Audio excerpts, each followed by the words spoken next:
প্রতি নির্বাচনে অনেক কাজ থাকে, কাজ আমরা করে সারতে পারি না। এই নির্বাচনে ভাই আমাদের কোনো কাজ কাম নাই, আমরা একদম বসে আছি। এভাবেই একজন প্রেস কর্মচারী নিজেদের দুঃখ প্রকাশ করছেন। প্রতিটি নির্বাচনের আগেই ফকিরাপুল ও আরামবাগের গলিগুলোতে কাজের জন্য নিঃশ্বাস ফেলা যেত না, কিন্তু এবারের নির্বাচনে ছাপাখানার পরিবেশ শুনশান নীরবতা। কিছু প্রেসে কাজ চললেও বাকি ছোট বড় প্রেসে মেশিন বন্ধ, কর্মীরা অলস বসে আছেন। আগামী 12 ফেব্রুয়ারি অনুষ্ঠিত হতে যাচ্ছে ত্রয়োদশ জাতীয় সংসদ নির্বাচন। নির্বাচন মানেই প্রেসের ভরা মৌসুম। দম ফেলার মতো ফুসরত থাকার কথা নয় প্রেস পাড়ার লোকদের। বাস্তবে একেবারে চিত্র ভিন্ন। কেন এই ভিন্নতা তা সরাসরি দেখে জানা গেল অজানা অনেক তথ্য। রাজধানীর ফকিরাপুল আর আরামবাগ দেশের মুদ্রণ জগতের হৃৎপিণ্ড বলা হয় এই এলাকাকে। জাতীয় নির্বাচনের সময় ঘনিয়ে এলে এখানে দম ফেলার ফুসরত থাকে না। মেশিনের ঘর ঘর শব্দ আর কালির গন্ধে মুখর থাকে দিনরাত। যেখানে উৎসবের আমেজ থাকার কথা সেখানে এখন বিরাজ করছে এক চাপা হাহাকার, কষ্ট আর যন্ত্রণা। অলস বসে আছে প্রেসের মেশিন। বিভিন্ন প্রতিষ্ঠানের পক্ষ থেকে কালি সরবরাহের জন্য লোকজন প্রেস থেকে কালো মুখে ঘুরে যাচ্ছেন। অন্য অন্য নির্বাচনে আগে আমরা যখন ছিলাম তখন কাজ করে সারতে পারি নাই ভাই, একদম ভরপুর কাজ ছিল, আমাদের লেবাররা কাজ করে সারতে পারে নাই, আমাদের যত কর্মীরা আছে এরা কইরা সারতে পারে না। এখন আমরা ভাই কাজই পাই না ভাই, কাজের খুবই খারাপ অবস্থা। আমরা অন্য বছর নির্বাচনের সময় প্রচুর পরিমাণে কাজ করি, তো এই বছর নির্বাচনে আমাদের তেমন কোনো কাজই নাই। তেমন কোনো কাজ নাই বলতে আমরা সবচেয়ে বড় যেই জিনিসটার জন্য থাকি সেটা হচ্ছে নির্বাচনী প্রচারণার যে পোস্টার, লিফলেট, স্টিকার, এই জিনিসগুলা আমরা এবার কোনো কিছুই পাচ্ছি না।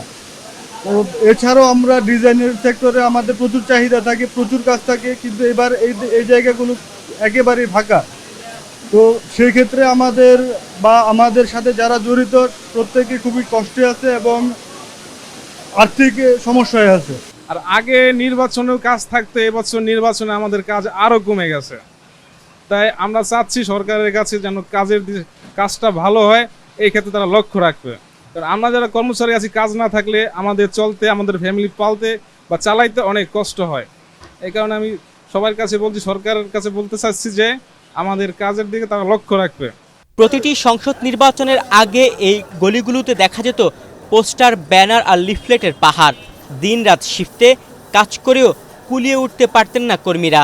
কিন্তু এবার নেই সেই চিরচেনা ব্যস্ততা। বড় প্রেস থেকে ছোট সবখানে কাজের খরা। এবছর এখন পর্যন্ত ওই ধুমটা আসে নাই, এখনও আসে নাই। কিছু কাজ করছি, ওই রঙিন পোস্টার যখন করা গেছে তখন কিছু কাজ করতে পারছি আমরা, বাকি এখন ওই কাজগুলো আসে আমাদের হাতে পৌঁছায় নাই। ব্যবসা অবস্থা দুর্বলই, ব্যবসা অবস্থা অনেক ভালো না। আসলে আমরা তো ওই যেগুলা বছরে 12 কাজ করি ওইগুলাই কাজ, পোস্টারের কাজটা সিজনালি অল্প সময়ের জন্য সীমাবদ্ধ।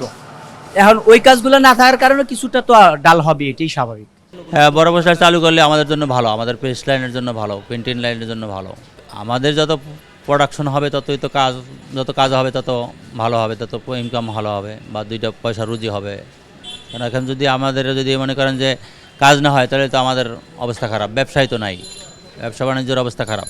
প্রেস ব্যবসার এমন অবস্থার কারণ জানতে চাইলে ব্যবসায়ীরা অভিযোগ করেন এবারের নির্বাচনে কোনো প্রার্থী বড় পোস্টার ছাপাতে পারবেন না, তাই আগের মতো চিরচেনা সে ব্যস্ততা নেই। নির্বাচন কমিশনের একটা সিদ্ধান্তের কারণে এই আমেজটা নাই, এবং শুধু এটার এফেক্ট অর্থনৈতিকভাবে না, সামাজিকভাবে দেখেন দেশের নির্বাচনে যে উৎসাহ উদ্দীপনা এটা নাই।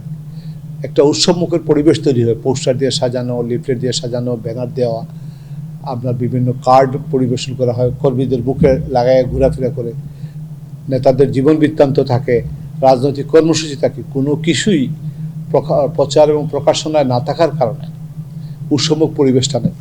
উৎসবমুখর পরিবেশ যদি না থাকে তখন প্রশ্ন দেখা দিবে আসলেই কত পরিমাণ ভোট কাস্ট হবে। মানুষের যদি আগ্রহী না থাকে ভোটার আসবে কত। ব্যবসায়ী ও প্রেস কর্মচারীদের কথা মাথায় রেখে আগামী নির্বাচনগুলোতে বড় পোস্টারের বিষয়টি সরকার বিবেচনায় রাখবেন, এমনটা তাদের প্রত্যাশা। তবে তারা আশা করছেন ছোট লিফলেট হয়তো কম বেশি অর্ডার আসবে।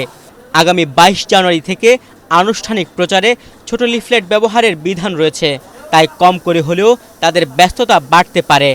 অল্প সময়ের জন্য হলেও সরগরম হয়ে উঠতে পারে প্রেসপাড়া। তুহিন ভুইয়া, বাংলাদেশ প্রতিদিন।